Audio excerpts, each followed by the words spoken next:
time to get in with our CoinDesk Global Policy and Regulation Managing Editor, Nick Day, who's also the editor of CoinDesk's The State of Crypto newsletter. Hi, Nick. You've been monitoring, obviously, the infrastructure bill. So what is the latest we're hearing out of Congress? Yeah, good morning. It's been a pretty crazy, 12 hours night. So what we're looking at right now, tomorrow, Saturday, at around 11 a.m. Eastern, the U.S. Senate is going to convene to start, debating and discussing this, and possibly start holding votes around noon. And there are two specific crypto-related provisions and amendments that we are paying attention to. The first is the Wyden-Toomey-Lummis amendment that we've spoken about before.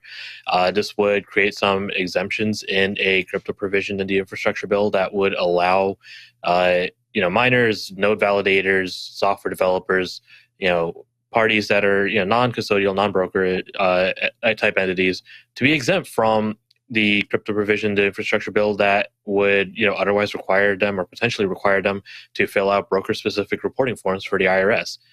Late last night, around 7, 8 o'clock or so, another amendment was introduced by Senators Mark Warner and Rob Portman being one of the original authors of the crypto provision, that would instead only create a specific carve-out for proof-of-work validators. So, apparently favoring just one specific consensus mechanism over the others.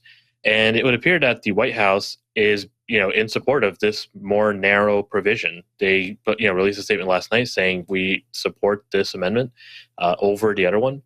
In response, Senator Ron Wyden, who is one of the senior Democrats, he's the chair of the Senate Finance Committee, pointed to proof of work's environmental concerns as one reason why he favors his amendment.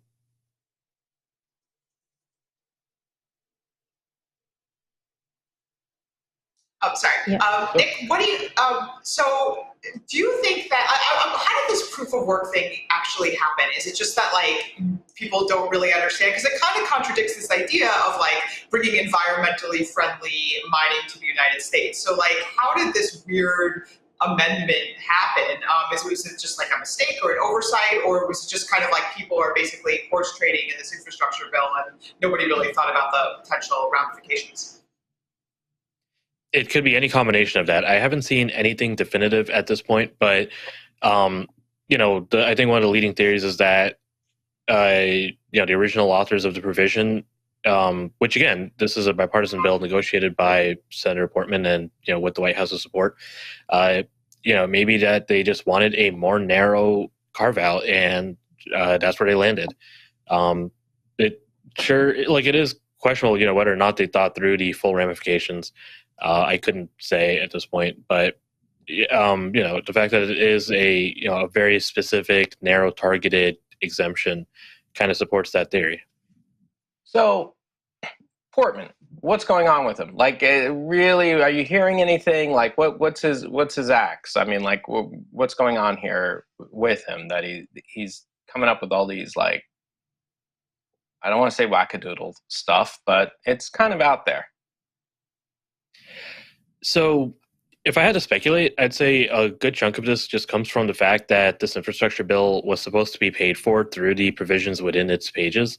And yesterday, the CBO came out with a sort of said, it could add about $350 billion to the deficit over the next 10 years. And so, anything that might compromise some of the pay-fors could be an issue. The JCT reportedly said yesterday that the modified Wyden-Toomey-Lummis amendment would knock about $5 billion off the overall score of the crypto provision, which was originally supposed to bring in about $28 billion over the next 10 years. So, $5 billion out of a $1 trillion bill isn't a whole lot, but it is still a fairly, significant chunk of money. And so it could just be that they're trying to preserve as much of that revenue as possible.